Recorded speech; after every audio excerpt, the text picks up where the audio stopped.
Hi everyone. ಇವತ್ತು ನಾನು ನಿಮಗೆ KS ಪತ್ರಿಕೆ 1ರ ಪ್ರಶ್ನೆ ಪತ್ರಿಕೆಗಳ ಉತ್ತರವನ್ನು ನಾನು ನಿಮಗೆ ತಿಳಿಸ್ಕೊಡ್ತೀನಿ. ಇದು 24/8/2020 ನಡೆದಂತಹ KS ಪ್ರಿಲಿಮ್ಸ್ ಪರೀಕ್ಷೆಯ ಪತ್ರಿಕೆಯಾಗಿದ್ದು, ನೀವು ನೋಡ್ತಾ ಇದ್ದೀರಲ್ಲ, ಈ ಪತ್ರಿಕೆ ಪ್ರಥಮ ಪತ್ರಿಕೆಯಾಗಿದೆ ನೋಡಿ. 2020 ಪ್ರಶ್ನೆ ಪತ್ರಿಕೆ 1. ಇದರ ಉತ್ತರಗಳನ್ನು ನಾನು ಇವತ್ತು ನಿಮ್ಮ ಮುಂದೆ ಪ್ರಸ್ತುತಪಡಿಸ್ತೀನಿ. ಯಾರು ಮೊದಲನೇ ಸಲ ನನ್ನ ಒಂದು ವಿಡಿಯೋವನ್ನು ನೋಡ್ತಾ ಇದ್ದೀರಿ, ದಯವಿಟ್ಟು ಚಾನಲ್ನ ಸಬ್ಸ್ಕ್ರೈಬ್ ಮಾಡ್ಕೊಳ್ಳಿ. ಹಾಗೂ ನಾನು ಅಪ್ಲೋಡ್ ಮಾಡ್ತಿರುವಂಥ ಎಲ್ಲ ವಿಡಿಯೋಗಳ ಮೇಲೆ ನಿಮಗೆ ನೋಟಿಫಿಕೇಷನ್ ಸಿಗುತ್ತೆ. ಅದಕ್ಕಾಗಿ ನೀವು ಮಾಡಬೇಕಾದ ಕೆಲಸ ಬೆಲ್ ಐಕಾನ್ ಮೇಲೆ ಕ್ಲಿಕ್ ಮಾಡಿ ಹಾಗೂ ಹೆಚ್ಚೆಚ್ಚು ಶೇರ್ ಮಾಡಿ, ಲೈಕ್ ಮಾಡಿ ಅಂತ ಹೇಳ್ತಾ ವಿಡಿಯೋವನ್ನು ಪ್ರಾರಂಭ ಮಾಡೋಣ. ನೋಡಿ, ಮೊದಲನೇ ಪ್ರಶ್ನೆ ಹೀಗಿದೆ: ಪಟ್ಟಿ 1 ಪಟ್ಟಿ 2ಗಳನ್ನು ಹೊಂದಿಸಿ. ಪಟ್ಟಿ 1 ಹಾಗೂ ಪಟ್ಟಿ 2 ನೋಡೋಣ. ಸ್ಟಾಂಪ್ ಸುಂಕಗಳು ಮತ್ತು ವೈದ್ಯಕೀಯ ತೆರಿಗೆಗಳು ಎ ಆಗಿದ್ದು, ಬಿ ಬಂದ್ಬಿಟ್ಟು ಕೃಷಿ ಭೂಮಿಯನ್ನು ಹೊರತುಪಡಿಸಿ ಉಳಿದ ಆಸ್ತಿಯ ಮೇಲಿನ ಉತ್ತರಾಧಿಕಾರತ್ವದ ಮೇಲಣ ತೆರಿಗೆ, ಸಿ ಕಾರ್ಪೊರೇಷನ್ ತೆರಿಗೆ ಮತ್ತು ಕೃಷಿ ವರಮಾನದ ಮೇಲಿನ ತೆರಿಗೆ ಇವುಗಳನ್ನು ಹೊರತುಪಡಿಸಿ ಆದಾಯ ತೆರಿಗೆ ಮೇಲಿನ ತೆರಿಗೆ, ಡಿ ವೈದ್ಯಕೀಯ ಮತ್ತು ಶೌಚಾಲಯ ಸಿದ್ಧಪಡಿಸುವಿಕೆಗಳನ್ನು ಹೊರತುಪಡಿಸಿ ಇನ್ನಿತರ ಬಾಬ್ತುಗಳ ಮೇಲಿನ ಉತ್ಪಾದನಾ ತೆರಿಗೆ ಬ್ರಾಕೆಟಲ್ಲಿ ಎಕ್ಸ್ಕ್ಯೂಸ್ ಡ್ಯೂಟಿ ಅಂಥೇಳಿ ಈ ರೀತಿಯಾಗಿ ABCD ಅಂತ ಆಪ್ಷನನ್ನು ಕೊಟ್ಟಿದ್ದಾರೆ. ಹಾಗೆ ಈ ಕಡೆ ಕೇಂದ್ರ ಸರ್ಕಾರದಿಂದ ವಿಧಿಸಲಾದ ತೆರಿಗೆ, ಆದರೆ ರಾಜ್ಯ ಸರ್ಕಾರದಿಂದ ಸಂಗ್ರಹಿಸಿ ವೆಚ್ಚ ಮಾಡುವುದು, ಕೇಂದ್ರ ಸರ್ಕಾರದಿಂದ ಸಂಗ್ರಹಿಸಲಾದ ತೆರಿಗೆಗಳು, ಆದರೆ ರಾಜ್ಯಗಳಿಗೆ ಹಂಚಿಕೆ ಮಾಡಲಾದ ತೆರಿಗೆಗಳು, ಈ ರೀತಿಯಾಗಿ ಹೊಂದಿಸಿ ಬರೆಯನ್ನು 4 ಕೊಟ್ಟಿದ್ದಾರೆ. ನಾನು ಅದನ್ನು ಓದೋದಕ್ಕೆ ಹೋಗೋದಿಲ್ಲ.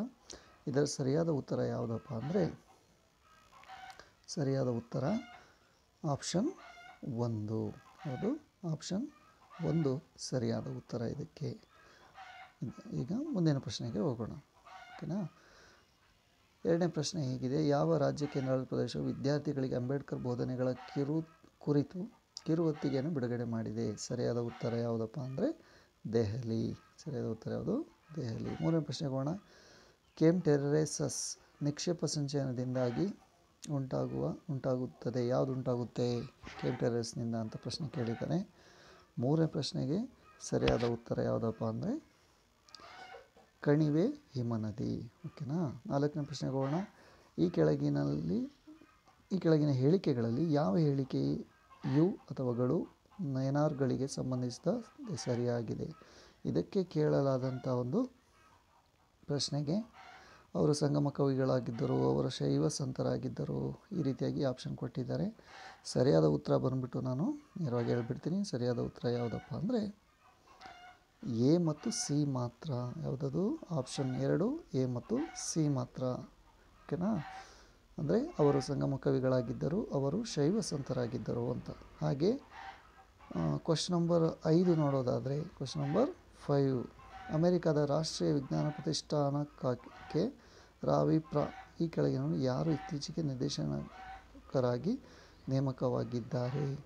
ಈ ಪ್ರಶ್ನೆಗೆ ಉತ್ತರ ಯಾರು? 5ನೇ ಪ್ರಶ್ನೆಗೆ ಉತ್ತರ ನೋಡಿ, ಆಪ್ಷನ್ 3 ಸೇತುರಾಮನ್ ಪಂಚನಾಥನ್ ಅಂತೇಳಿ. ಇವರು ಅಮೆರಿಕದ ರಾಷ್ಟ್ರೀಯ ವಿಜ್ಞಾನ ಪ್ರತಿಷ್ಠಾಪನಕ್ಕೆ ರಾವಿ ರಾಷ್ಟ್ರೀಯ ವಿಜ್ಞಾನ ಪ್ರತಿಷ್ಠಾನಕ್ಕೆ ನಿರ್ದೇಶಕರಾಗಿ ನೇಮಕವಾದವರು.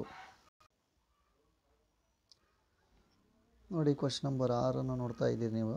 ಈ ಕೆಳಗಿನ ಹೇಳಿಕೆಗಳನ್ನು ಪರಿಗಣಿಸಿ ಅಂಥೇಳಿ. ಅಂದರೆ ಕ್ವಶನ್ ಏನಿತ್ತಪ್ಪ ಅಂದರೆ, ಕಾರ್ಪೊರೇಷನ್ ತೆರಿಗೆಯನ್ನು ನೋಂದಾಯಿತ ಮತ್ತು ನೋಂದಾಯಿಸದ ಎರಡೂ ಕಂಪನಿಗಳು ಮತ್ತು ನಿಗಮಗಳ ಕಾರ್ಪೊರೇಷನ್ ಆದಾಯದ ಮೇಲೆ ವಿಧಿಸಲಾಗುತ್ತದೆ. ಅಂದರೆ ಕಾರ್ಪೊರೇಷನ್ ತೆರಿಗೆ ಅಂದರೆ ಏನು ಅಂತ ಹೇಳಿಕೆಗಳನ್ನು ಕೊಡ್ತಾ ಹೋಗಿದ್ದಾರೆ. ಕಾರ್ಪೊರೇಷನ್ ತೆರಿಗೆಯನ್ನು ವ್ಯಕ್ತಿಗಳು ಮತ್ತು ಹಿಂದೂ ಅವಿಭಕ್ತ ಕುಟುಂಬಗಳ ಆದಾಯದ ಮೇಲೆ ವಿಧಿಸಲಾಗುತ್ತದೆ. Option B. Option C, corporation ತೆರಿಗೆಯನ್ನು ಕೇವಲ ನೋಂದಾಯಿತ ಕಂಪನಿಗಳು ಮತ್ತು ನಿಗಮಗಳ ಆದಾಯದ ಮೇಲೆ ಮಾತ್ರವೇ ವಿಧಿಸಲಾಗುತ್ತದೆ. ಈ ರೀತಿಯಾಗಿ ಕೊಟ್ಟಿದ್ದಾರೆ. ಈ ಹೇಳಿಕೆಗಳಲ್ಲಿ ಸರಿಯಾದ ಉತ್ತರ ಯಾವುದು ಅಂತ ಕೇಳಿದ್ದಾರೆ. ಇದಕ್ಕೆ ಸರಿಯಾದ ಉತ್ತರ ಸಿ ಮಾತ್ರ. ಸಿ ಮಾತ್ರ ಅಂದರೆ ಯಾವುದಪ್ಪ ಉತ್ತರ ಅಂದರೆ ಆಪ್ಷನ್ 2, ಓಕೆನಾ ವಿದ್ಯಾರ್ಥಿಗಳೇ. ನಾವೀಗ ಮುಂದಿನ ಪ್ರಶ್ನೆಗೆ ಹೋಗೋಣ. ನೋಡಿ, ಮುಂದಿನ ಪ್ರಶ್ನೆ ಹೀಗಿದೆ: ಇಥಿಯೋಪಿಯಾ ದೇಶವು ಇತ್ತೀಚೆಗೆ 2020ರಲ್ಲಿ ಒಂದು ಉಪಗ್ರಹವನ್ನು ಉಡಾವಣೆ ಮಾಡಿದೆ. ಆ ಪ್ರಥಮ ಉಪಗ್ರಹದ ಹೆಸರೇನು ಅಂಥೇಳಿ ಪ್ರಶ್ನೆ ಇದಕ್ಕೆ ಸರಿಯಾದ ಉತ್ತರ ಆಪ್ಷನ್ ಕೊಟ್ಟಿದ್ದಾರೆ. ETRSS 1, ETI SAT 1, ETSARS 1, HIOSN ಅಂತ ಕೊಟ್ಟಿದ್ದರು. ಅದಕ್ಕೆ ಸರಿಯಾದ ಉತ್ತರ ಬಂದುಬಿಟ್ಟು ಆಪ್ಷನ್ 1. ಯಾವುದದು? ETRSS 1. ಇದು ಸರಿಯಾದ ಉತ್ತರವಾಗಿದ್ದೆ. ದಯವಿಟ್ಟು ಮಧ್ಯದಲ್ಲಿ ಯಾರು ವಿಡಿಯೋನ ಬಿಟ್ಟು ಹೋಗಬೇಡಿ, ಪೂರ್ತಿ ವಿಡಿಯೋನ ಕೇಳಿಸ್ಕೊಳ್ಳಿ. ಸಂಪೂರ್ಣವಾದ ವಿಡಿಯೋವನ್ನು ನಾನು ನಿಮಗೆ ಇದರಲ್ಲಿ ಮಾಡಿಕೊಡ್ತಿದ್ದೀನಿ. ನಾನೇನು ವಿಡಿಯೋ ಮಾಡಿದ್ದೀನಿ ಇದು ಪೂರ್ತಿ KPSC ಅವರು ಬಿಟ್ಟಂಥ ಉತ್ತರಗಳಾಗಿದೆ. KPSC ಅವರು ಪ್ರಕಟಿಸಿರೋ ಉತ್ತರಗಳಾಗಿದೆ. ಯಾವುದೇ ಗೊಂದಲ ಉಂಟಾಗಬೇಡಿ. ನೋಡಿ, ಪ್ರಶ್ನೆ 8. ನದಿ, ಮಂಜುಗಡ್ಡೆ ಅಥವಾ ಭೂಮಿಯ ಮೇಲ್ಭಾಗದಲ್ಲಿ ಘನೀಕರಿಸುವ ಹೆಪ್ಪುಗಟ್ಟಿದ ನೀರಿನ ಪದರವನ್ನು ಡ್ಯಾಶ್ ಎಂದು ಕರೆಯಲಾಗುತ್ತದೆ. ಆಪ್ಷನ್ ಇತ್ತು ನಾಲೆಟ್ಸ್, ಸರ್ಕ್, ಸ್ನೋ ಕ್ಯಾಪ್, ಹಾಗೆ ಸ್ನೋ ಲೈನ್ ಅಂತೇಳಿ ಕೊಟ್ಟಿದ್ದರು. ಸರಿಯಾದ ಉತ್ತರ ಬಂದ್ಬಿಟ್ಟು ಯಾವುದು? ಆಪ್ಷನ್ 1. ಯಾವುದದು? ನಾಲೆಟ್ಸ್. ಸರಿಯಾದ ಉತ್ತರ ಯಾವುದು? ನಾಲೆಟ್ಸ್ ಆಗಿತ್ತು. ನೆಕ್ಸ್ಟ್ 9ನೇ ಪ್ರಶ್ನೆಗೆ ಹೋಗೋಣ. ಭಾರತೀಯ ನಾಣ್ಯಶಾಸ್ತ್ರ ಇತಿಹಾಸದಲ್ಲಿ ಪಂಚ್ ಗುರುತಿನ ನಾಣ್ಯಗಳಿಗೆ ಪಂಚ್ ಮಾರ್ಕ್ಡ್ ಕಾಯಿನ್ಸ್ PMC ವಿಶಿಷ್ಟ ಸ್ಥಾನವಿದೆ. ಇದಕ್ಕೆ ಅನ್ವಯಿಸುವಂತೆ ಕೆಳಗಿನ ಯಾವ ಹೇಳಿಕೆಗಳು ಸತ್ಯ? ಪಂಚ್ ಮಾರ್ಕ್ಡ್ ಕಾಯಿನ್ಸ್ ಅನ್ನುವಂಥ ಒಂದು ಇತಿಹಾಸದಲ್ಲಿ ಬರುವಂಥ ಒಂದು ನಾಣ್ಯಗಳು ಏನು ಹೇಳ್ತವೆ ಅಂತೇಳಿ ಹೇಳಿಕೆಗಳನ್ನು ಕೊಟ್ಟಿದ್ದರು. ಅವು ಭಾರತದ ಅತ್ಯಂತ ಪ್ರಾಚೀನ ನಾಣ್ಯಗಳ, ಅವು ದಕ್ಷಿಣ ಭಾರತದಲ್ಲಿ ಚಲಾವಣೆಯಲ್ಲಿ ಇರಲಿಲ್ವಾ? ಈ ರೀತಿಯಾಗಿ ಆಪ್ಷನ್ ಕೊಡ್ತಾ ಹೋಗಿದ್ದರು.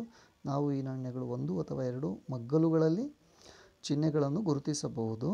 ಈ ನಾಣ್ಯಗಳು ಬೆಳ್ಳಿಯಲ್ಲಿ ಮಾತ್ರ ದೊರೆಯುತ್ತವೆ. ಈ ರೀತಿಯಾಗಿ ಆಪ್ಷನ್ ಕೊಟ್ಟಿದ್ದರು. ಹಾಗಾದರೆ ಇವುಗಳಲ್ಲಿ ಯಾವುದು ಸರಿಯಾದ ಉತ್ತರ ಅಂತ ಹೇಳಿಕೆಗಳನ್ನು, ಕೆಳಗೆ ಕೊಟ್ಟಿರೋ ಹೇಳಿಕೆಗಳನ್ನು ಪರಿಗಣಿಸಬೇಕಾಗಿತ್ತು.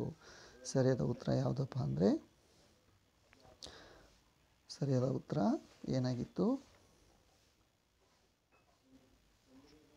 ಸರಿಯಾದ ಉತ್ತರ A ಮತ್ತು C. ಆಪ್ಷನ್ ಎಷ್ಟು? A ಮತ್ತು C. ನೋಡಿ, ಕಾಣಿಸ್ತಿದೆ ಅಲ್ವಾ? A ಮತ್ತು C ಆಗಿತ್ತು. ಅಂದರೆ ಆಪ್ಷನ್ 2 ಸರಿಯಾದ ಉತ್ತರ. ನೋಡಿ ವಿದ್ಯಾರ್ಥಿಗಳೇ, ಆಪ್ಷನ್ 2 ಆಗಿತ್ತು. 10ನೇ ಪ್ರಶ್ನೆಗೆ ಹೋಗೋಣ. ಗಾಲಪಗೋಸ್ ದ್ವೀಪಗಳಲ್ಲಿ ಯಾವ ದೇಶವು ಇತ್ತೀಚೆಗೆ ತುರ್ತು ಪರಿಸ್ಥಿತಿಯನ್ನು ಘೋಷಿಸಿದೆ ಅಂತ ಕೇಳಿದರು. Finland, Sweden, Bahamas, Ecuador. ಈ ದ್ವೀಪಗಳಲ್ಲಿ ಯಾವ ದ್ವೀಪಗಳು? ಸರಿಯಾದ ಉತ್ತರ ಬಂದ್ಬಿಟ್ಟು 4 ಯಾವುದು? ಈಕ್ವೆಡಾರ್. 4 ಯಾವುದಾಗಿತ್ತು? ಈಕ್ವೆಡಾರ್ ಆಗಿತ್ತು. ಓಕೆನಾ ವಿದ್ಯಾರ್ಥಿಗಳೇ?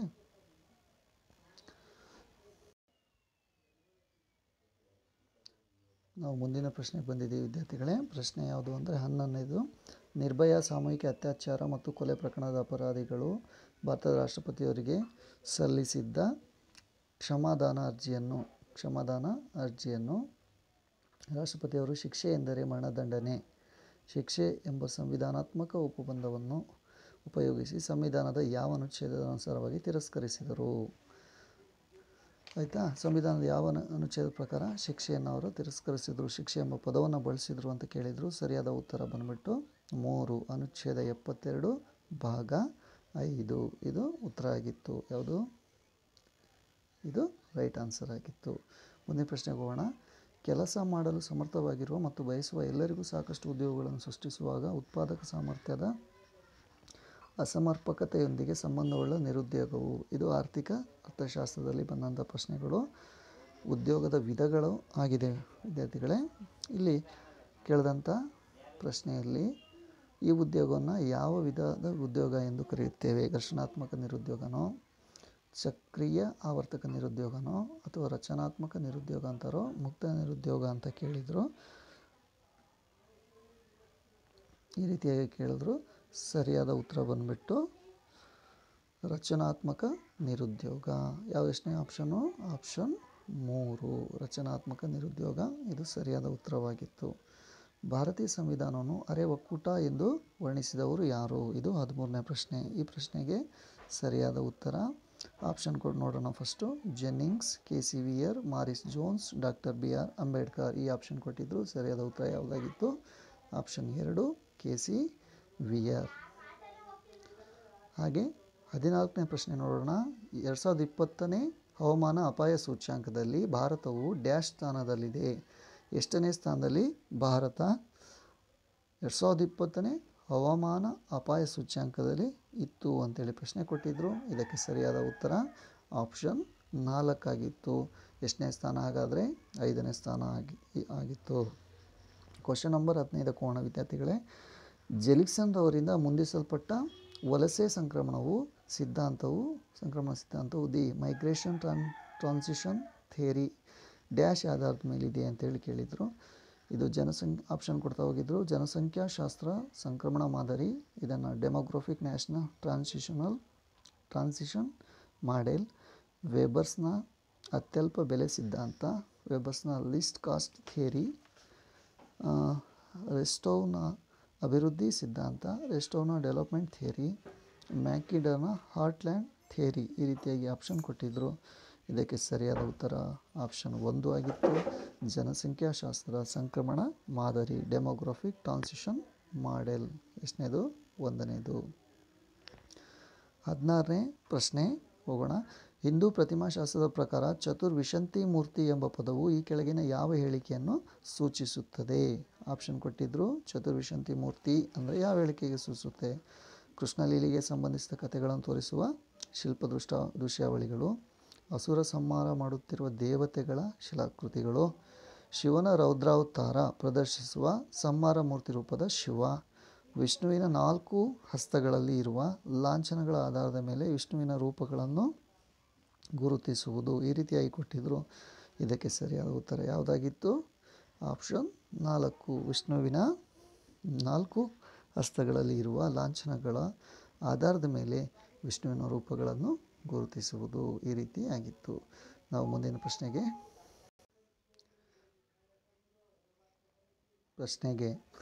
ಪ್ರಶ್ನೆಗೆ ಹೋಗೋಣ ವಿದ್ಯಾರ್ಥಿಗಳೇ. ಮುಂದಿನ ಪ್ರಶ್ನೆ ಎಷ್ಟನೇದು?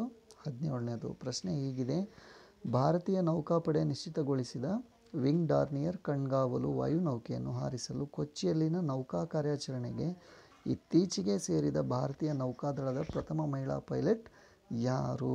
ಭಾರತೀಯ ನೌಕಾದಳದ ಪ್ರಥಮ ಮಹಿಳಾ ಪೈಲಟ್ ಆಗಿದ್ದರು? ಎಲ್ಲಿದೆ ಅದು? ಕೊಚ್ಚಿಯಲ್ಲಿ ನೌಕಾ ಕಾರ್ಯಾಚರಣೆಗೆ ಸೇರಿದ ಮಹಿಳೆಯಾಗಿದ್ದರು ಅವರು. ಆಪ್ಷನ್: ಬಿಹಾರದ ಸಬ್ ಲೆಫ್ಟಿನೆಂಟ್ ಶಿವಾಂಗಿ ಸ್ವರೂಪ್, ಮಹಾರಾಷ್ಟ್ರದಿಂದ ವಿಂಗ್ ಕಮಾಂಡರ್ ತೃಪ್ತಿ ಭಟ್ನಾಗರ್, ಕರ್ನಾಟಕದಿಂದ ಲೆಫ್ಟಿನೆಂಟ್ ಪೂರ್ವಿಕಾ ನಾಯಕ್, ಉತ್ತರ ಪ್ರದೇಶದಿಂದ ಏವಿಯೇಟರ್ ಸರೋಜಾ ದೇಸಾಯಿ. ಸರಿಯಾದ ಉತ್ತರ ಯಾವುದಾಗಿತ್ತು? 1. ಬಿಹಾರದ ಲೆಫ್ಟಿನೆಂಟ್ ಶಿವಾಂಗಿ ಸ್ವರೂಪ್. ಮುಂದಿನ ಪ್ರಶ್ನೆ ನೋಡೋಣ. GNPಯು ಅಳೆಯುವುದು. ಆಪ್ಷನ್ ಇತ್ತು ಹೀಗೆ: GNP ಯಾವುದನ್ನು ಅಳೆಯುತ್ತೆ? ಗ್ರಾಸ್ ನ್ಯಾಷನಲ್ ಪ್ರಾಡಕ್ಟ್ ಅಂತ ಕರಿತೀವಿ. ಇದು ಯಾವುದನ್ನು ಅಳೆಯುತ್ತೆ? ಒಂದು ದೇಶದ ನಿವಾಸಿಗಳು ಕೋರಿರುವ ಒಟ್ಟು ದೇಶೀಯ ಮತ್ತು ವಿದೇಶಿಯ ಉತ್ಪನ್ನ.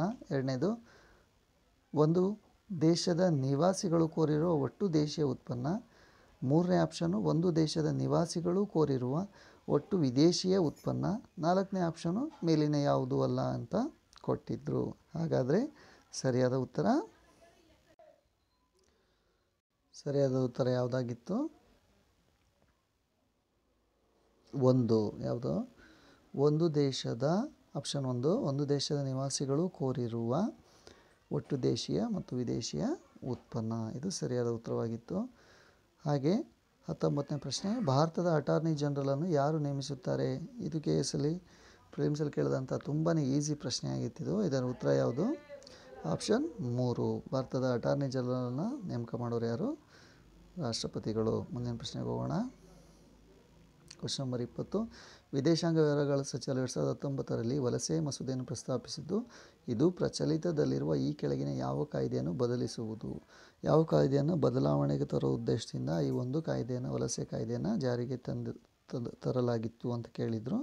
ಸರಿಯಾದ ಉತ್ತರ ಯಾವುದಾಗಿತ್ತು? ವಲಸೆ ಕಾಯ್ದೆ 1983. ಆಪ್ಷನ್ 3. ಈಗ ನಾವು 21ನೇ ಪ್ರಶ್ನೆಗೆ ಹೋಗೋಣ. ಈ ಕೆಳಗಿನ ಪಟ್ಟಿಯಲ್ಲಿ ಯಾವುದು ಹಲವು ವಿರಳ ಖನಿಜಗಳ ಹೇರಳ ನಿಕ್ಷೇಪಗಳಿಗೆ ನಿರ್ದಿಷ್ಟವಾಗಿ ಖ್ಯಾತವಾಗಿದೆ? ಆಪ್ಷನ್ ಹೀಗಿತ್ತು: ದಕ್ಷಿಣ ಆಫ್ರಿಕಾ, ನ್ಯೂಜಿಲ್ಯಾಂಡ್, ಮೆಕ್ಸಿಕೋ, ದಕ್ಷಿಣ ಅಮೆರಿಕ.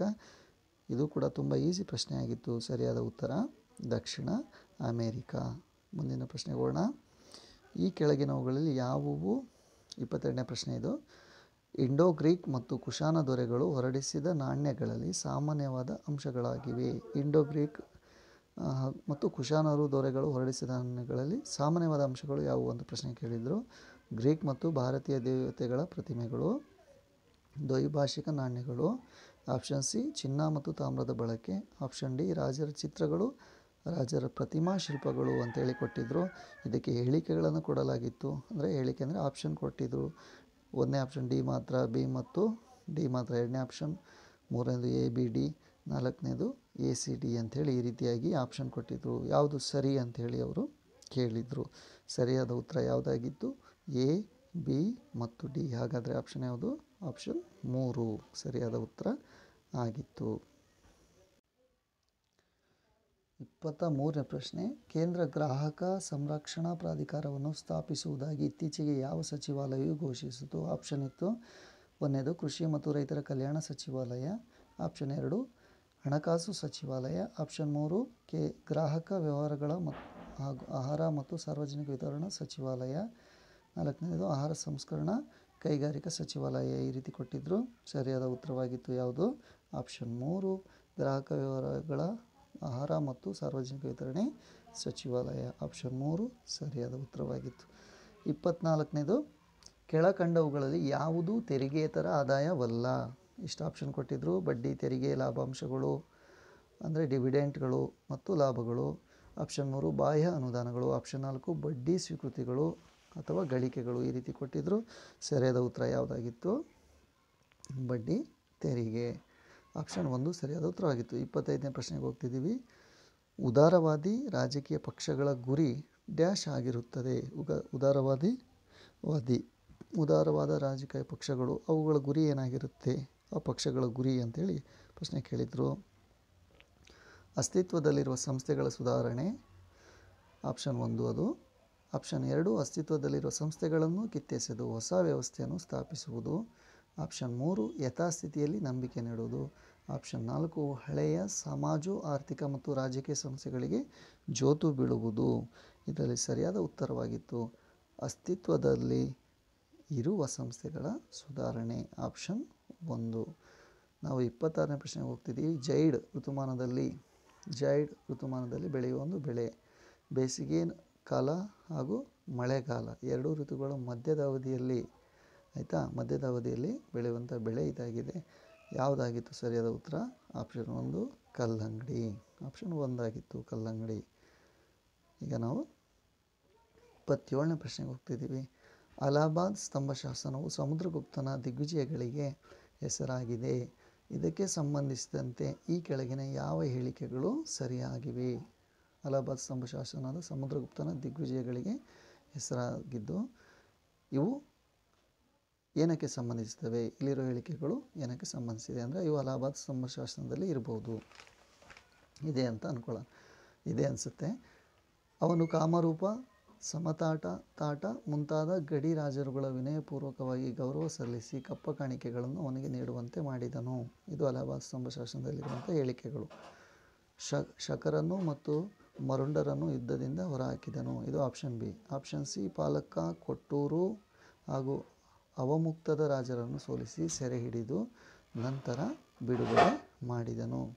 ಆಪ್ಷನ್ ಡಿ ಯದೆಯ, ಮಾದ್ರಕ ಮತ್ತು ಮಾಳ್ವರನ್ನು ನಿರ್ಮೂಲನೆ ಮಾಡಿದನು. ಸರಿಯಾದ ಉತ್ತರ ಏನಾಗಿತ್ತು? ಆಯ್ಕೆಗಳಿಂದ ಅವನು ಆರಿಸಬೇಕಾಯಿತು. ಒಂದನೇದು ಎ ಮತ್ತು ಸಿ, ಎರಡನೇದು ಬಿ ಮತ್ತು ಡಿ, ಮೂರನೇದು ಎ ಬಿ ಡಿ, ನಾಲ್ಕನೇದು ಬಿ ಸಿ ಮತ್ತು ಡಿ ಮಾತ್ರ ಅಂತೇಳಿ ಕೇಳಿದರು. ಇದಕ್ಕೆ ಸರಿಯಾದ ಉತ್ತರವಾಗಿತ್ತು ಎ ಮತ್ತು ಸಿ, ಆಪ್ಷನ್ 1. ಮುಂದಕ್ಕೋಣ. 28ನೇ ಪ್ರಶ್ನೆ. ಇತ್ತೀಚೆಗೆ ಉದ್ಘಾಟಿತವಾದ ದಿಫ್ಗೋ ಸೇತುವೆಯು ಕೆಳಗಿನ ಯಾವ 2 ಕಣಿವೆಗಳನ್ನು ಸಂಪರ್ಕಿಸುತ್ತದೆ? ದಿಫ್ಗೋ ಅನ್ನುವಂಥ ಕಣಿವೆ ಯಾವ ಕಣಿವೆಗಳನ್ನು ಸಂಪರ್ಕಿಸುತ್ತೆ ಅಂತ ಕೇಳಿದ್ರು. ಆಪ್ಷನ್ ಕೊಟ್ಟಿದ್ದರು. ಒಂದನೇದು ದಿಬಾಂಗ್ ಕಣಿವೆ ಮತ್ತು ಲೋಹಿತ್ ಕಣಿವೆ, ಎರಡನೇದು ಕಾಶ್ಮೀರ ಕಣಿವೆ ಮತ್ತು ಕುಲು ಕಣಿವೆ, ಮೂರನೇದು ಬರಾಕ್ ಕಣಿವೆ ಮತ್ತು ಅಸ್ಸಾಂ ಕಣಿವೆ, ನಾಲ್ಕನೇದು ಬಾಸ್ಟಾ ಕಣಿವೆ ಮತ್ತು ಚಂಪಾ ಕಣಿವೆ. ಸರಿಯಾದ ಉತ್ತರವಾಗಿತ್ತು ಆಪ್ಷನ್ 1. ಯಾವುದು? ದಿಬಾಂಗ್ ಕಣಿವೆ ಮತ್ತು ಲೋಹಿತ್ ಕಣಿವೆ. ನೋಡಿ 29ನೇ ಪ್ರಶ್ನೆ. ಪ್ರಸಕ್ತ ಶಕದ ಕ್ರಿಸ್ತ ಶಕ ಪೂರ್ವ ಶತಾಬ್ದಿಗಳ ಅವಧಿಯಲ್ಲಿ ಇಂಡೋ ರೋಮನ್ ವ್ಯಾಪಾರವು ಈ ಕೆಳಗಿನ ಯಾವ ಬಂದರುಗಳೊಂದಿಗೆ ಸಂಬಂಧಿಸಿತ್ತು ಅಂತ ಪ್ರಶ್ನೆ ಕೇಳಿದರು. ಅಂದರೆ ಪ್ರಸಕ್ತ ಶಕದಲ್ಲಿ ಅಂದರೆ ಕ್ರಿಸ್ತ ಶಕದಲ್ಲಿ ಇಂಡೋ ರೋಮನ್ ವ್ಯಾಪಾರ ಯಾವ ಒಂದು ಪ್ರದೇಶಗಳ ನಡುವೆ ಆಗ್ತಿತ್ತು, ಯಾವ ಪ್ರದೇಶಗಳಿತ್ತು? ಬರೋಚ್, ಅರಿಕೆಮೆಡು, ಮಜಿರಿಸ್, ತಮ್ಲಕ್. ಆಯಿತಾ? ಈ ರೀತಿಯಾಗಿ ಆಪ್ಷನ್ ಉತ್ತರ ಕೊಟ್ಟು ABCD ಕೊಟ್ಟು ಆಪ್ಷನ್ ಕೊಟ್ಟಿದ್ದರು. A D ಮಾತ್ರ ಒಂದನೇದು, B ಮತ್ತು C ಮಾತ್ರ ಎರಡನೇ ಆಪ್ಷನ್ನು, ಮೂರನೇ ಆಪ್ಷನ್ನು A B ಮತ್ತು C ಮಾತ್ರ, ನಾಲ್ಕನೇದು A B C ಮತ್ತು D ಎಲ್ಲವೂ ಅಂತೇಳಿ ನಾಲ್ಕನೇ ಆಪ್ಷನ್ ಕೊಟ್ಟಿದ್ದರು. ಸರಿಯಾದ ಉತ್ತರ KPSCಯವರು ನೀಡಿದಂಥ ಉತ್ತರ ಸರಿಯಾದದ್ದು ಯಾವುದಾಗಿತ್ತಪ್ಪ ಅಂದರೆ ಆಪ್ಷನ್ 4, ನಾಲ್ಕನೇ ಆಪ್ಷನ್ನು ABCD ಮಾತ್ರ ಅಂತೇಳಿ ಆಗಿತ್ತು. ಇನ್ನೊಂದು ಪ್ರಶ್ನೆ, ಸ್ವೀಡನ್ ದೇಶದ ಮಹಿಳೆಯರ ಆಕೆ ಹೆಸರು ಗ್ರೇಟಾ ಥರ್ನ್ಬರ್ಗ್ ಎಂಬ ಯುವತಿಯು ಹವಾಮಾನ ಬದಲಾವಣೆ ವಿರುದ್ಧ ಚಳುವಳಿಯಲ್ಲಿ ತೊಡಗಿದ್ದು ಈ ಕೆಳಗಿನ ಯಾವ ಕಾರಣಗಳಿಂದ 2019ರ ಮಧ್ಯೆ ಸುದ್ದಿಯಲ್ಲಿದ್ದರು? ಕೆಲವೊಮ್ಮೆ ಇವರು ಪ್ರಸಿದ್ಧಿಗೆ ಬಂದಿದ್ದರು 2019ರಲ್ಲಿ. ಇವರು ಪ್ರಸಿದ್ಧಿ ಪಡೆಯೋದಕ್ಕೆ ಈ ಕೆಳಗಿನ ಯಾವ ಅಂಶ ಕಾರಣವಾಗಿತ್ತು ಅಂತ ಕೇಳಿದರು.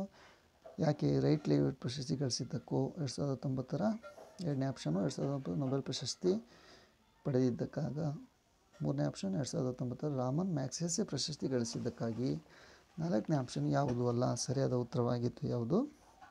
ಇವರು 2019ರ ಮಧ್ಯದಲ್ಲಿ ರೈಟ್ ಲೈವ್ಲಿಹುಡ್ ಪ್ರಶಸ್ತಿ ಪಡೆದಿದ್ದರು.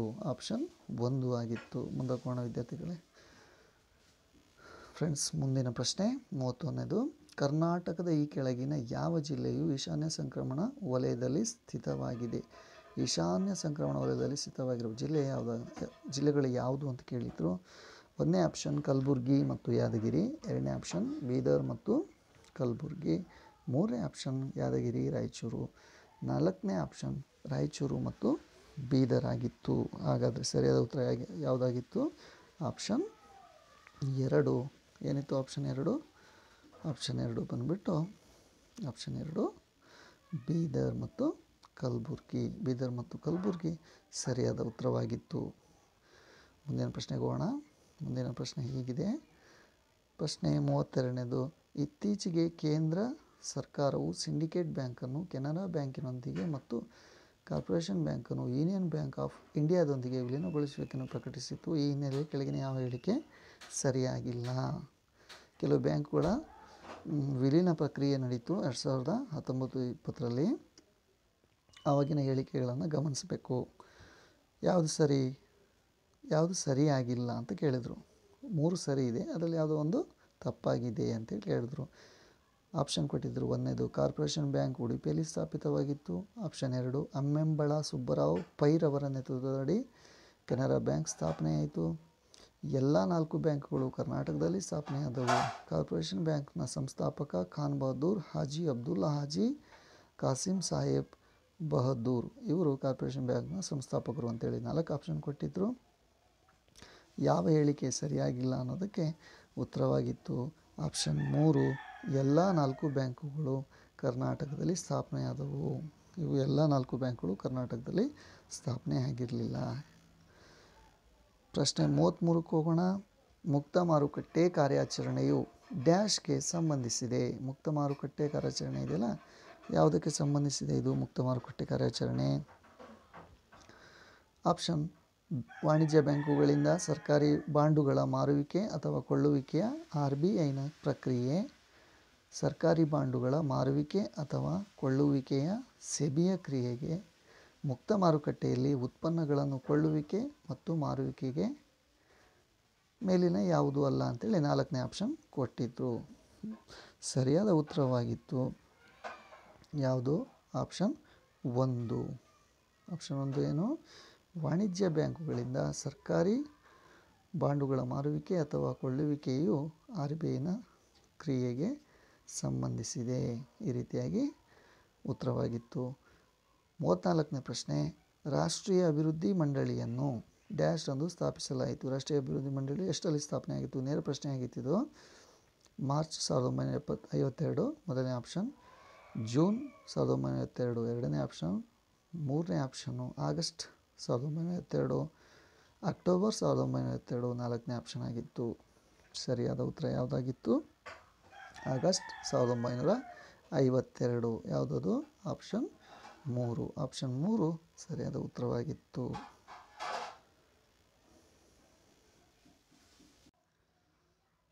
35ನೇ ಪ್ರಶ್ನೆ, ಇತ್ತೀಚೆಗೆ ಸುದ್ದಿಯಲ್ಲಿದ್ದ ಕೆಳಗಿನ ಸಮಿತಿಗಳು ಮತ್ತು ಅವುಗಳ ಆಜ್ಞೆಗಳನ್ನು ಪರಿಗಣಿಸಿ. UK ಸಿನ್ನ ಸೆಬೆಲಿ ಕಾಯ್ದಿರಿಸಿದ ಹೆಚ್ಚಿನ ಹಣವನ್ನು ಸರ್ಕಾರಕ್ಕೆ ವರ್ಗಾವಣೆ ಮಾಡುವುದು, ನಂದನ್ ನೀಲೇಕಣಿ ಡಿಜಿಟಲ್ ಪಾವತಿಗಳನ್ನು ಉತ್ತೇಜಿಸುವುದು, ಬಿಮಲ್ ಜಲನ್ ಆರ್ಥಿಕ ಬಂಡವಾಳ ಚೌಕಟ್ಟು. ಮೇಲಿನವುಗಳಲ್ಲಿ ಯಾವುದು ಸರಿಯಾಗಿ ಹೊಂದಿಕೆಯಾಗುತ್ತದೆ? ಕೆಳಗೆ ನೀಡಲಾದ ಆಯ್ಕೆಗಳಿಂದ ಸರಿಯಾದ ಉತ್ತರವನ್ನು ಆರಿಸಿ. ಇವುಗಳಲ್ಲಿ ಸರಿಯಾಗಿರೋ ಯಾವುವು ಅಂತೇಳಿ ಪ್ರಶ್ನೆ. 1ನೇ ಆಪ್ಷನ್ ಎ ಮತ್ತು ಬಿ, 2ನೇ ಆಪ್ಷನ್ ಬಿ ಮತ್ತು ಸಿ, 3ನೇ ಆಪ್ಷನ್ ಎ ಸಿ ಮಾತ್ರ, 4ನೇ ಆಪ್ಷನ್ ಎ ಬಿ ಸಿ ಮಾತ್ರ ಅಂತೇಳಿ ಕೇಳಿದರು. ಸರಿಯಾದ ಉತ್ತರ ಆಗಿತ್ತು ಬಿ ಮತ್ತು ಸಿ. ಬಿ ಮತ್ತು ಸಿ ಎರಡೂ ಸಹ ಸರಿಯಾದ ಉತ್ತರವಾಗಿತ್ತು. ಆಯಿತಾ, ಬಿ ಮತ್ತು ಸಿ ಯಾವುದು? ಬಿ ಮತ್ತು ಸಿ ಇದು ಸರಿಯಾದ ಉತ್ತರವಾಗಿತ್ತು ವಿದ್ಯಾರ್ಥಿಗಳೇ. ಯಾರದು? ನಂದನ್ ನೀಲೇಕಣಿ ಡಿಜಿಟಲ್ ಪಾವತಿಗಳನ್ನು ಉತ್ತೇಜಿಸುವುದು, ಬಿಮಲ್ ಜಲನ್ ಆರ್ಥಿಕ ಬಂಡವಾಳ ಚೌಕಟ್ಟು. ಮುಂದಿನ ಪ್ರಶ್ನೆಗೆ ಹೋಗೋಣ. ಈ ಕೆಳಗಿನಗಳಲ್ಲಿ ಯಾವುದು 2011ರ ಜನಗಣತಿಯ ಪ್ರಕಾರ ಕರ್ನಾಟಕದಲ್ಲಿ ಅತ್ಯಧಿಕ ಜನಸಾಂದ್ರತೆಯನ್ನು ಹೊಂದಿದೆ? ನೋಡಿ, ಗಮನಿಸಬೇಕಾದ್ದೇನು, 2011ರ ಜನಗಣತಿಯ ಪ್ರಕಾರ ಕರ್ನಾಟಕದಲ್ಲಿ ಅಧಿಕ ಜನಸಾಂದ್ರತೆಯನ್ನು ಹೊಂದಿದ್ದ ಜಿಲ್ಲೆ ಯಾವುದು ಅಂಥೇಳಿ ಆಪ್ಷನ್ ಕೊಟ್ಟಿದ್ದರು. ಮೈಸೂರು, ದಾವಣಗೆರೆ, ಧಾರವಾಡ ಮತ್ತು ದಕ್ಷಿಣ ಕನ್ನಡ ಇವು ಆಪ್ಷನ್ ಕೊಟ್ಟಿದ್ದರು. ಸರಿಯಾದ ಉತ್ತರ ಯಾವುದಾಗಿತ್ತು? ಧಾರವಾಡ. ಸರಿಯಾದ ಉತ್ತರ ಯಾವುದು? ಧಾರವಾಡವಾಗಿತ್ತು. ಹಾಗೆ ಮುಂದಿನ ಪ್ರಶ್ನೆಗೆ ಹೋಗೋಣ. ಕರ್ನಾಟಕದ ಪ್ರಸಿದ್ಧ ಅಗ್ರಹಾರಗಳು, ಸುಪ್ರಸಿದ್ಧ ಅಗ್ರಹಾರಗಳು ಡ್ಯಾಶ್ ಅಂತ ಕೇಳಿದರು. ನಾಗಾವಿ, ಲಕ್ಕುಂಡಿ, ಸಾಲೋಟಗಿ, ಹರಿಹರಪುರ 1ನೇ ಆಪ್ಷನು, ಹಂಪಿ, ಬೇಲೂರು, ಮೈಸೂರು, ಮಾಗಡಿ 2ನೇ ಆಪ್ಷನು, ಬಾದಾಮಿ, ಬಿಜಾಪುರ, ನಳಂದ, ವಿಕ್ರಮಶಿಲಾ, ಆಮೇಲೆ ಕಡಿಯೂರು, ಶ್ರವಣಬೆಳಗೊಳ, ವೆಂಗಿ, ಕಲ್ಯಾಣ ಅಂತೇಳಿ ಆಪ್ಷನ್ ಕೊಟ್ಟಿದ್ದರು. ಸರಿಯಾದ ಉತ್ತರವಾಗಿತ್ತು ಯಾವುದು? ನಾಗಾವಿ, ಲಕ್ಕುಂಡಿ, ಸಾಲೋಟಗಿ, ಹರಿಹರಪುರ ಇದು ಸರಿಯಾದ ಉತ್ತರವಾಗಿತ್ತು. ಆಪ್ಷನ್ 1 ಸರಿಯಾದ ಉತ್ತರ. ಮುಂದಿನ ಪ್ರಶ್ನೆಗೆ ಹೋಗೋಣ. 38ನೇ ಪ್ರಶ್ನೆ, 2020-21ನೇ ಕೇಂದ್ರ ಮುಂಗಡ ಪತ್ರದಲ್ಲಿ ಆರೋಗ್ಯ ಸುರಕ್ಷಾ ವಲಯಕ್ಕೆ ನಿಗದಿ ಮಾಡಿರುವ ಹಣ ಎಷ್ಟು ಅಂತೇಳಿ ಕೇಳಿದರು. ಆರೋಗ್ಯ ಸುರಕ್ಷಾ ವಲಯಕ್ಕೆ ನಿಗದಿ ಮಾಡಿರುವ ಹಣ ಎಷ್ಟು?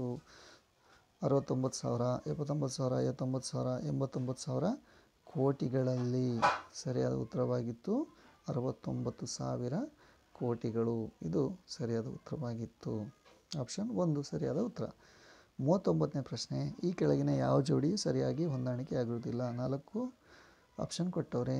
ಜಲಪಾತ ಮತ್ತು ನದಿ, ಬುಧಘಾಗ್ ಮಹಾನದಿಗೆ, ಧುವಂಧರ್ ನರ್ಮದಾ ನದಿಗೆ, ದೂದ್ಸಾಗರ್ ಮಾಂಡೋವಿ ನದಿಗೆ, ಗೋಕಾಕ್ ಘಟಪ್ರಭಾ ನದಿಗೆ ನಿರ್ಮಿಸಿರುವ ಜಲಪಾತಗಳಾಗಿವೆ ಅಂತೇಳಿ ಕೊಟ್ಟು ಹೊಂದಾಣಿಕೆ ಯಾವುದಾಗಲ್ಲ ಅಂದರೆ ತಪ್ಪು ಯಾವುದು ಅಂತ ಕೇಳಿದರು. ಸರಿಯಾದ ಉತ್ತರ ಯಾವುದಾಗಿತ್ತು? 1ನೇದು. ತಪ್ಪಾಗಿರೋ ಉತ್ತರ ಇದರಲ್ಲಿ ಬುಧಘಾಗ್ ಮಹಾನದಿ ಅಂದರೆ ಆಪ್ಷನ್ 1 ತಪ್ಪಾಗಿತ್ತು. ಇದನ್ನು ಟಿಕ್ ಮಾಡಬೇಕಾಯಿತು. Next question number 40. ಭದ್ರತೆ ಸೆಕ್ಯುರಿಟಿಯನ್ನು ಹಲವಾರು ಬಾರಿ ಮಾರಬಲ್ಲ ಬಂಡವಾಳ ಮಾರುಕಟ್ಟೆಯು ಡ್ಯಾಶ್. ಭದ್ರತೆ ಸೆಕ್ಯುರಿಟಿಯನ್ನು ಹಲವಾರು ಬಾರಿ ಮಾರಬಲ್ಲ ಬಂಡವಾಳ ಮಾರುಕಟ್ಟೆ ಯಾವುದು ಅಂತ. ಪ್ರಾಥಮಿಕ ಮಾರುಕಟ್ಟೆ, ದ್ವಿತೀಯ ಮಾರುಕಟ್ಟೆ, ತೃತೀಯ ಮಾರುಕಟ್ಟೆಯೋ, ಮೇಲಿನ ಎಲ್ಲವೂ ಅಂತ ಕೇಳಿದರು. ಸರಿಯಾದ ಉತ್ತರವಾಗಿತ್ತು ಯಾವುದು? ಆಪ್ಷನ್ 2 ದ್ವಿತೀಯ ಮಾರುಕಟ್ಟೆ. ಕ್ವಶನ್ ನಂಬರ್ 41 ನೋಡೋಣ. ಭಾರತದ ಯಾವ ಜೀವಗೋಳ ಮೀಸಲು ಪ್ರದೇಶವು ಯುನೆಸ್ಕೋ ನಾಮಾಂಕಿತವಾದ ಜೀವಗೋಳ ಮೀಸಲು ಪ್ರದೇಶದ ವಿಶ್ವ ಜಾಲತಾಣದಲ್ಲಿ ಭಾರತದಿಂದ 11ನೇ ಜೀವಗೋಳ ಮೀಸಲು ಪ್ರದೇಶವಾಗಿ ಸೇರ್ಪಡೆಯಾಗಿದೆ? ಇದು ವಿಶ್ವ ಜಾಲತಾಣದಲ್ಲಿ ಅಂದರೆ ವಿಶ್ವ ಜೀವಗೋಳ ಮೀಸಲು ಪ್ರದೇಶದಲ್ಲಿ ಇದು 11ನೇ ಪ್ಲೇಸ್ನಲ್ಲಿರುವಂತಹ ಜೀವಗೋಳ ಮೀಸಲು ಪ್ರದೇಶ ಆಗಿದೆ. ಅದು ಭಾರತದ್ದಾಗಿದೆ. ಅದು ಯಾವುದು ಅಂತ ಕೇಳಿದರು. ಸರಿಯಾದ ಉತ್ತರವಾಗಿತ್ತು ಯಾವುದು? ಕಾಂಚನಜುಂಗ ಜೀವಗೋಳ ಮೀಸಲು ಪ್ರದೇಶ. ಆಪ್ಷನ್ 1 ಸರಿಯಾದ ಉತ್ತರ ಆಗಿತ್ತು. ಫ್ರೆಂಡ್ಸ್ ನೋಡಿ, 42ನೇ ಪ್ರಶ್ನೆ ನೋಡಿ ಹೇಳ್ತಿದ್ದೀನಿ ಈಗ. ಈ ಕೆಳಗಿನ ಹೇಳಿಕೆಗಳನ್ನು ಪರಿಗಣಿಸಿ. ಆಂಥ್ರಾಸೈಟ್ ಗಡುಸಾದ ಕಲ್ಲಿದ್ದಲು. ಬಿಟುಮಿನಸ್ ಅನ್ನು ಲೋಹೋದ್ಧಾರಣಕ್ಕಾಗಿ ಬಳಸುವ ಅತ್ಯಂತ ಜನಪ್ರಿಯ ಕಲ್ಲಿದ್ದಲು. Option B. Option C. Bituminous ಅನ್ನು ಮೆದು ಕಲ್ಲಿದ್ದಲು ಎಂತಲೂ ಕರೆಯಲಾಗುವುದು. Option D. ಕೋಕನ್ನು ಬಿಟುಮಿನಸ್ನಿಂದ ಸಿದ್ಧಪಡಿಸಲಾಗುವುದು. ಈ ರೀತಿಯಾಗಿ ಕೊಟ್ಟು ಸರಿಯಾದ ಉತ್ತರವನ್ನು ಈ ಕೆಳಗಿನ ಹೇಳಿಕೆಗಳಿಂದ ಆಯ್ಕೆ ಮಾಡಿ ಅಂತ ಕೇಳಿದರು. 1ನೇ ಆಪ್ಷನು ಎ ಮತ್ತು ಬಿ, ಸಿಗಳು ಸರಿಯಾಗಿವೆ. ಎ, ಸಿ, ಡಿಗಳು ಸರಿಯಾಗಿವೆ. ಬಿ, ಸಿ ಮತ್ತು ಡಿಗಳು ಸರಿಯಾಗಿವೆ. ಎ, ಬಿ, ಸಿ, ಡಿಗಳು ಸರಿಯಾಗಿವೆ ಅಂತ ಕೊಟ್ಟಿದ್ದರು. ಸರಿಯಾದ ಉತ್ತರವಾಗಿತ್ತು ಆಪ್ಷನ್ 4. ಯಾವುದು? ಎ, ಬಿ, ಸಿ ಮತ್ತು ಡಿಗಳು ಸರಿಯಾಗಿವೆ ಆಗಿತ್ತು. 42ನೇ ಪ್ರಶ್ನೆಗೆ ಆಪ್ಷನ್ ಡಿ ಉತ್ತರವಾಗಿತ್ತು. 43ನೇ ಪ್ರಶ್ನೆ. ಸಿಂಧೂ ಕಣಿವೆ ನಗರಗಳು ಕೋಲಾರ ಮತ್ತು ಹಟ್ಟಿ ಚಿನ್ನದ ಗಣಿಗಳಿಂದ ಚಿನ್ನವನ್ನು ಪಡೆಯುತ್ತಿದ್ದವು ಎಂಬುದಾಗಿ ಅಭಿಪ್ರಾಯ ವ್ಯಕ್ತಪಡಿಸಿದವರು ಈ ಕೆಳಗಿನವರು ಯಾರು ಅಂತ. ಯಾರು ಕೋಲಾರದ ಚಿನ್ನದ ಗಣಿಯಿಂದ ಸಿಂಧೂ ಕಣಿವೆ ನಗರಗಳು ಚಿನ್ನವನ್ನು ಪಡಿತಾ ಇದ್ವು ಅಂತ ಹೇಳಿದವರು ಯಾರು ಅಂತೇಳಿ ಪ್ರಶ್ನೆ. ಎಸ್ ಆರ್ ರಾವ್ 1ನೇ ಆಪ್ಷನು. 2ನೇ ಆಪ್ಷನು ಎ ಸುಂದರಂ. 3ನೇ ಆಪ್ಷನು ಡಿ ಕೋಸಂಬಿ. 4ನೇ ಆಪ್ಷನು ಬಿ ಆರ್ ಗೋಪಾಲ್ ಅಂತ ಹೇಳಿದರು. ಸರಿಯಾದ ಉತ್ತರವಾಗಿತ್ತು ಆಪ್ಷನ್ 1. ಯಾರು? ಎಸ್ ಆರ್ ರಾವ್ ಸರಿಯಾದ ಉತ್ತರವಾಗಿತ್ತು. ಪ್ರಶ್ನೆ 44ನೇದು. ಈ ಕೆಳಗಿನವುಗಳಲ್ಲಿ ಯಾವುದು ಭಾರತೀಯ ಸಂವಿಧಾನದ ವಿನೂತನ ಲಕ್ಷಣವೆಂದು ವಿವರಿಸಲ್ಪಟ್ಟಿದೆ? ಆಪ್ಷನ್ 1 ಮೂಲಭೂತ ಹಕ್ಕುಗಳು, ಇವುಗಳನ್ನು ವಿನೂತನ ಲಕ್ಷಣ ಅಂತ ಕರೀತಾರೋ. ರಾಜ್ಯನೀತಿ ನಿರ್ದೇಶಕ ತತ್ವಗಳು. ಆಪ್ಷನ್ 2. ಆಪ್ಷನ್ 3 ಮೂಲಭೂತ ಕರ್ತವ್ಯಗಳು. ಆಪ್ಷನ್ 4 ಸಂವಿಧಾನಾತ್ಮಕ ಪರಿಹಾರದ ಹಕ್ಕು. ಇವು 4ರಲ್ಲಿ ಯಾವುದು ವಿನೂತನ ಲಕ್ಷಣ ಅಂತ ಕೇಳಿದರು. ಸರಿಯಾದ ಉತ್ತರವಾಗಿತ್ತು ಆಪ್ಷನ್ 2. ಯಾವುದು? ಆಪ್ಷನ್ 2 ರಾಜ್ಯನೀತಿ ನಿರ್ದೇಶಕ ತತ್ವಗಳನ್ನು ವಿನೂತನ ಲಕ್ಷಣಗಳು ಅಂತ ಕರಿತೀವಿ. 45ನೇ ಪ್ರಶ್ನೆಗೆ ಹೋಗೋಣ. ಈ ಕೆಳಗಿನ ಹೇಳಿಕೆಗಳಲ್ಲಿ ವಿಶ್ವಸಂಸ್ಥೆ ಪ್ರಕಟಿಸಿದ 2019 ಮೇ 7ರ ವರದಿ ಆಧರಿಸಿ ಪರಿಗಣಿಸಿ. ಆಪ್ಷನ್ ಎ ಇತ್ತು. ಹವಾಮಾನ ಬದಲಾವಣೆ ಹಾಗೂ ಏರುತ್ತಿರುವ ಸಮುದ್ರ ಮಟ್ಟವು ಕಟ್ಟಕಡೆಯ ಪ್ರಪಂಚದ ಹುಲಿಗಳ ಅತಿದೊಡ್ಡ ಅಭೇದ್ಯ ನೆಲೆಯನ್ನು ಅಳಿಸಿ ಹಾಕಬಹುದು. ಎ. ಬಿ ಬಂದ್ಬಿಟ್ಟು ಸುಂದರ್ಬನ್ಸ್ 10,000 ಚದರ ಕಿಲೋಮೀಟರ್ಗಳ ಜೌಗು ಪ್ರದೇಶವು ಬಾಂಗ್ಲಾದೇಶ ಮತ್ತು ಭಾರತದಲ್ಲಿದ್ದು ವಿಶ್ವದ ಅತಿದೊಡ್ಡ ಮ್ಯಾಂಗ್ರೋವ್ ಕಾಡುಗಳ ನೆಲೆಯಾಗಿರುತ್ತದೆ ಮತ್ತು ಅದು ಬಂಗಾಳ ಹುಲಿಯ ಸೇರಿದಂತೆ ಅನೇಕ 100 ಪ್ರಾಣಿ ಪ್ರಭೇದಗಳನ್ನು ಬೆಂಬಲಿಸುವ ಸಮೃದ್ಧ ಪರಿಸರ ವ್ಯವಸ್ಥೆಯಾಗಿದೆ ಅಂತೇಳಿ. B option. C option. 5 lakh ಪ್ರಭೇದಗಳಲ್ಲಿ ಬೆಕ್ಕು ಸಹ ಒಂದಾಗಿದ್ದು ಅವುಗಳ ನೈಸರ್ಗಿಕ ಆವಾಸಸ್ಥಾನಗಳಿಗೆ ಬೆದರಿಕೆ ಇರುವುದರಿಂದ ಬದುಕುಳಿಯುವ ಪ್ರಶ್ನೆ ಇದೆ. ಈ ಪೈಕಿ ಯಾವ ಹೇಳಿಕೆಗಳು ಸರಿ ಅಂತೇಳಿ 3 ಆಪ್ಷನ್ ಕೊಟ್ಬಿಟ್ಟು ಕೆಳಗೆ ಹೇಳಿಕೆಗಳಿಂದ ಉತ್ತರವನ್ನು ಆಯ್ಕೆ ಮಾಡಿ ಅಂತ ಕೊಟ್ಟಿದ್ದಾರೆ. ಎ ಮಾತ್ರ 1ನೇ ಆಪ್ಷನು. 2ನೇ ಆಪ್ಷನು ಎ ಮತ್ತು ಬಿ 2. 3ನೇ ಆಪ್ಷನ್ ಎ ಮತ್ತು ಸಿ 2. 4ನೇದು ಈ ಮೇಲಿನವೆಲ್ಲವೂ. ಸರಿಯಾದ ಉತ್ತರವಾಗಿತ್ತು ಈ ಮೇಲಿನ ಎಲ್ಲವೂ ಸರಿಯಾಗಿದೆ ಅಂತೇಳಿ. ಮುಂದಿನ ಪ್ರಶ್ನೆಗೆ ಹೋಗೋಣ. ಉದಾರೀಕೃತ 46ನೇ ಪ್ರಶ್ನೆ.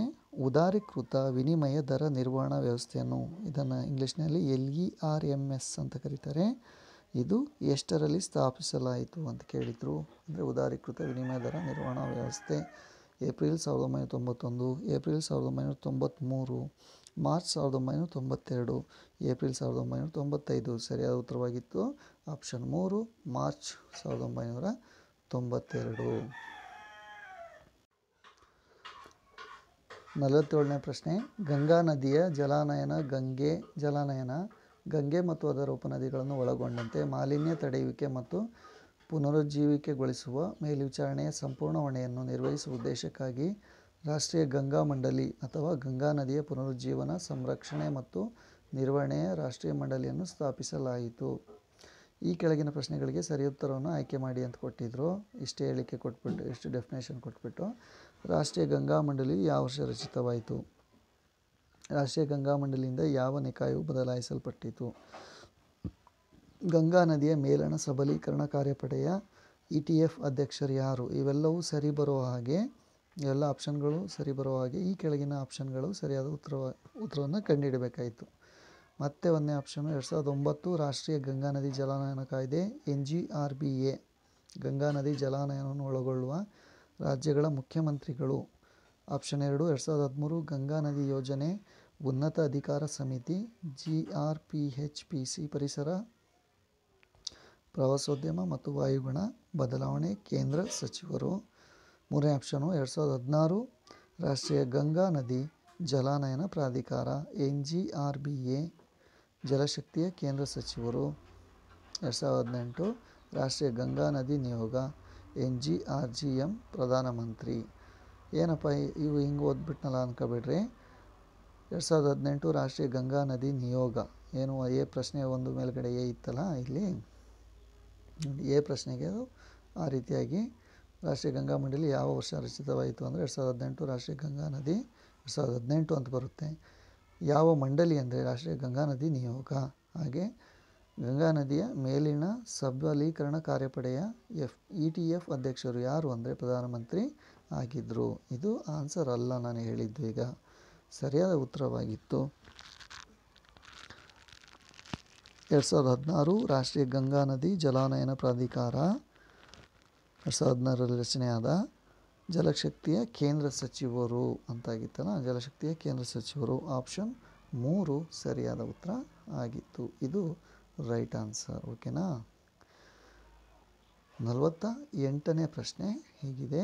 ಈ ಕೆಳಕಂಡ ವಿದ್ವಾಂಸರಲ್ಲಿ ಯಾರು ರಾಷ್ಟ್ರಕೂಟರನ್ನು ಕನ್ನಡದ ಮೂಲದವರೆಂದು ತಮ್ಮ ವಾದವನ್ನು ಮಂಡಿಸಿದ್ದಾರೆ? ರಾಷ್ಟ್ರಕೂಟರನ್ನು ಕನ್ನಡದ ಮೂಲದವರು ಅಂತೇಳಿ ವಾದವನ್ನು ಮಂಡಿಸಿದವರು ಯಾರು ಅಂತೇಳಿ ಆಪ್ಷನ್ ಇತ್ತು. ಡಾಕ್ಟರ್ AS ಅಲ್ಬೇಕರ್, ಎರಡನೇದು ಡಾಕ್ಟರ್ ಫ್ಲೀಟ್, ಮೂರನೇ option doctor DR Bhandarkar, option 4 KV Subrahmanya Iyer. ಸರಿಯಾದ ಉತ್ತರ ಗುರುತಿಸಿರಲ್ವಾ? ಸರಿಯಾದ ಉತ್ತರ ಆಪ್ಷನ್ 1 ಡಾಕ್ಟರ್ AS ಅಲ್ಬೇಕರ್ ಅವರು ರಾಷ್ಟ್ರಕೂಟರನ್ನು ಕನ್ನಡದ ಮೂಲದವರೆಂದು ವಾದ ಮಂಡಿಸಿದ್ದರು. 49ನೇ ಕ್ವಶನ್ ಹೇಳಿಕೆಗಳನ್ನು ನೋಡಬೇಕು. ವಯಸ್ಸು ಮತ್ತು ಲಿಂಗಾಧಾರಿತವಾಗಿ ಜನಸಂಖ್ಯಾ ರಚನೆಯು ವಿಶ್ಲೇಷಿಸಲ್ಪಟ್ಟಿದೆ. ಎ ಆಪ್ಷನ್ ಬಿ ನಕ್ಷಾಶಾಸ್ತ್ರೀಯವಾಗಿ ಕಾರ್ಟೋಗ್ರಾಫಿಕ್ ಜನಸಂಖ್ಯಾ ರಚನೆಯ ಜನಸಂಖ್ಯಾ ಪಿರಮಿಡ್ಗಳಿಂದ ಪ್ರತಿನಿಧಿಸಲ್ಪಟ್ಟಿದೆ. ಎರಡು ಹೇಳಿಕೆಗಳನ್ನು ಕೊಟ್ಬಿಟ್ಟು ಯಾವುದು ಸರಿ ಅಥವಾ ತಪ್ಪು ಅಂಥೇಳಿ ಕೆಳಗಿನ ಆಪ್ಷನ್ಗಳಿಂದ ಅಂದರೆ ಕೆಳಗೆ ನೀಡಲಾದಂಥ ಹೇಳಿಕೆಗಳಿಂದ ಗುರುತಿಸಬೇಕಾಯಿತು. ಆಪ್ಷನ್ 1 ಎ ಮಾತ್ರ ಸರಿ, ಆಪ್ಷನ್ 2 ಬಿ ಮಾತ್ರ ಸರಿ, ಆಪ್ಷನ್ 3 ಎ ಮತ್ತು ಬಿ ಎರಡೂ ಸರಿ, ಆಪ್ಷನ್ ಡಿ ಅಥವಾ ಆಪ್ಷನ್ 4 ಎ ಆಗಲಿ ಅಥವಾ ಬಿ ಆಗಲಿ ಅಲ್ಲ ಅಂತ ಹೇಳಿದರು. ಸರಿಯಾದ ಉತ್ತರವಾಗಿತ್ತು ಆಪ್ಷನ್ 3 ಎ ಮತ್ತು ಬಿ ಎರಡೂ ಸರಿ. 50ನೇ ಪ್ರಶ್ನೆ ಹೈದರಾಲಿಯ ವಿರುದ್ಧ ಹೋರಾಡಿದ ಚಿತ್ರದುರ್ಗದ ನಾಯಕ ಯಾರು ಅಂತೇಳಿ ಪ್ರಶ್ನೆ ಆಗಿತ್ತು. ವಿದ್ಯಾರ್ಥಿಗಳೇ, ಇದು ನನ್ನ ವೀಡಿಯೋಗಳನ್ನ ಮೊದಲನೇ ಬಾರಿ ಯಾರು ನೋಡ್ತಾ ಇದ್ದೀರಿ ದಯವಿಟ್ಟು ಚಾನಲ್ನ ಸಬ್ಸ್ಕ್ರೈಬ್ ಮಾಡ್ಕೊಳ್ಳಿ. ನಾನು ಮಾಡುವಂಥ ಎಲ್ಲ ವೀಡಿಯೋಗಳನ್ನು ನಿಮಗೆ ತಲುಪುತ್ತೆ. ನೀವು ಬೆಲ್ ಬಟನ್ ಐಕಾನ್ ಮೇಲೆ ಕ್ಲಿಕ್ ಮಾಡೋದ್ರ ಮೂಲಕ ನನ್ನ ಚಾನಲ್ನ ಎಲ್ಲ ವೀಡಿಯೋ ಅಪ್ಲೋಡ್ಗಳ ನೋಟಿಫಿಕೇಷನ್ನ ಪಡೀರಿ ಅಂತ ಹೇಳ್ತಾ ಶೇರ್ ಮಾಡಿ, ವಿಡಿಯೋನ ಹೆಚ್ಚು ಲೈಕ್ ಮಾಡಿ, ಏನಾದರೂ ತಪ್ಪು ಹೇಳಿದರೆ ಕಾಮೆಂಟ್ಸನ್ನು ಕೂಡ ಮಾಡಿ ಅಂತ ಹೇಳ್ತಾ, ಚೆನ್ನಾಗಿದ್ದರೆ ಚೆನ್ನಾಗಿದೆ ಅಂತಲೂ ಹೇಳ್ಬೋದು, ಇಲ್ಲ ಅಂದರೆ ಇಲ್ಲ ಅಂತಲೂ ಹೇಳಿ ಅಂತ ಹೇಳ್ತಾ 50ನೇ ಪ್ರಶ್ನೆಯನ್ನು ಹೋಗ್ತಾ ಇದ್ದೀವಿ ನಾವು. ಹೈದರಾಲಿ ವಿರುದ್ಧ ಹೋರಾಡಿದ ಚಿತ್ರದುರ್ಗದ ನಾಯಕ ಯಾರು? ಆಪ್ಷನ್ ಹೇಗಿತ್ತು ನೋಡಿ. ಮೊದಲನೇ ಮದಕರಿ ನಾಯಕ, ಎರಡನೇ ಮದಕರಿ ನಾಯಕ, ಮೂರನೇ ಮದಕರಿ ನಾಯಕ ಹಾಗೂ 5ನೇ ಮದಕರಿ ನಾಯಕ ಅಂತಿತ್ತು. ಸರಿಯಾದ ಉತ್ತರವಾಗಿತ್ತು 5ನೇ ಮದಕರಿ ನಾಯಕ ಅಂದರೆ ಆಪ್ಷನ್ 4 ಸರಿಯಾದ ಉತ್ತರವಾಗಿತ್ತು. ವಿದ್ಯಾರ್ಥಿಗಳೇ, ಇನ್ನು ಉಳಿದ 50 ಪ್ರಶ್ನೆಗಳನ್ನು ಫ್ರೆಂಡ್ಸ್, ಇನ್ನು 50 ಉಳಿದ 50 ಪ್ರಶ್ನೆಗಳನ್ನು ನನ್ನ ಮುಂದಿನ ವಿಡಿಯೋದಲ್ಲಿ ನಾನು ಹಾಕ್ತೀನಿ ಅಂತ ಹೇಳ್ತಾ ಆ ವಿಡಿಯೋನು ತಪ್ಪದೇ ನೋಡಿ ಅಂತ ಹೇಳ್ತಾ ಈ ಒಂದು ವಿಡಿಯೋವನ್ನು ನೋಡಿದ್ದಕ್ಕೆ ನಿಮಗೆಲ್ಲರಿಗೂ ಕೂಡ ಧನ್ಯವಾದಗಳನ್ನು ಹೇಳ್ತೀನಿ.